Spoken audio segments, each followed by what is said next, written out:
So there's no doubt that the upcoming Yeezy Boost 350 V2 Yeshaya looks just like the Statics or the Landmarks. And people are saying, is Kanye getting lazy? The answer is no. Kanye is actually genius. We'll tell you why in this video. What's going on, guys? You're watching Sneaker News on YouTube, and today we're taking a closer look at the adidas Yeezy Boost 350 V2 Yeshaya. Before we do that, just do us a quick favor, hit that subscribe button, and we'll get right into it. So as we mentioned in the beginning of this video, the upcoming Yeshaya is actually really similar to previous drops like the Landmarks, as well as the Statics. It almost seems like there's no real reason to buy these if you own one or two of the other pairs, but we actually think it's a very genius idea by Kanye West as the Yeezy brand continues to build. Before we get into that, of course, we just want to go over the basics. The official release date is January 25th, 2020. It will be available at select adidas retailers as well as Yeezy Supply. The retail price is $220 and will also be available in kids and infant sizes. The 350 V2 at this point doesn't really need any sort of introduction, but for those of you who are just getting to Yeezys, the upper is built with a prime knit material, and it's kind of like a elastic sock-like upper. Really cozy, really lightweight. The 350s are considered to be one of the most comfortable lifestyle sneakers out there. Over the last year plus, they've added this transparent mesh sort of stripe. Earlier 350 V2s did not have that. It was actually like a different color. And the upper is actually a two-tone mix of, depending on the shoe, it's a two-tone mix of colors. This one's like a light gray and a light blue. We know that the official images don't really show that, but just seeing these in hand, the shoes are actually very slightly blue, which is kind of interesting. One of the key details to the 350 V2 is, of course, the design of this outsole. It has this like exterior ridges that kind of give it its identity. And for this particular pair, it's tinted with like a light bluish green.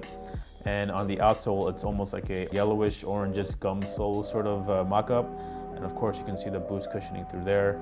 One thing to note about the Yeshaya is it does not have the pull tab on the heel. And this is not the reflective version, but the shoelaces do reflect. And we do actually have the reflective versions, and we'll show you a side-by-side in just a little bit. Again, that's just a quick overview of the Yeshaya Yeezys. Again, there's not too much to talk about, but we do want to point out just why Kanye and adidas Yeezy are continuing to release very similar colorways, because as the brand continues to build and people are getting more into Yeezys, if you're a sneakerhead, think about the people around you that ask you about the Yeezys, and they're all getting interested in now. Everyone wants a pair of Yeezys. So if anyone wants a pair of Yeezys and they want to enter that whole fray, they want to step in with a very simple and subtle colorway that will really match with everything. Now, the simplest colors that will match with any outfit is either like an all white or like an all muted color scheme, something like this, or like an all black. And there's a reason why the triple blacks always seem to resell for the most.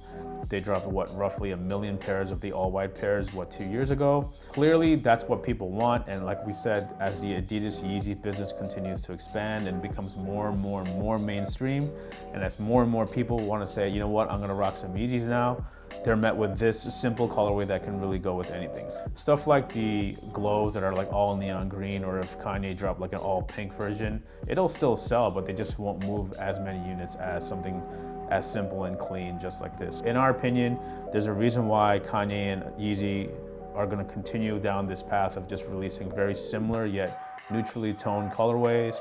You guys already know about the upcoming, like the Cinder, which is almost like a dark gray, and there's Earth and Flax and all these other nicknames. But basically, it's just simple colorways that can be wearable with any outfit.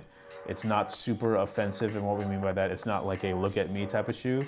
They're just gonna, again, release simple colorways just so it can eventually be on feet of anyone who wants to buy a pair of Yeezys. And as you guys know, the resale prices for Yeezys have kind of dipped a little bit. It's still selling for above retail, but until it hits that $220 mark, Kanye is not gonna stop with the 350. This is basically the Jordan 1 of the Yeezy business right now. It'll continue to build and build, and their revenue is just gonna go up and up. Again, just a quick note, this is the non-reflective version, although it does have reflective laces. This is the reflective version, and basically the entire upper just has the reflective knit embedded into the upper. And again, for those of you who aren't sure what the difference is, the reflective versions are way more limited. They drop only on Yeezy Supply. Sometimes they drop on adidas.com, but we do know that these non-reflective versions will be available for $220, January 25th.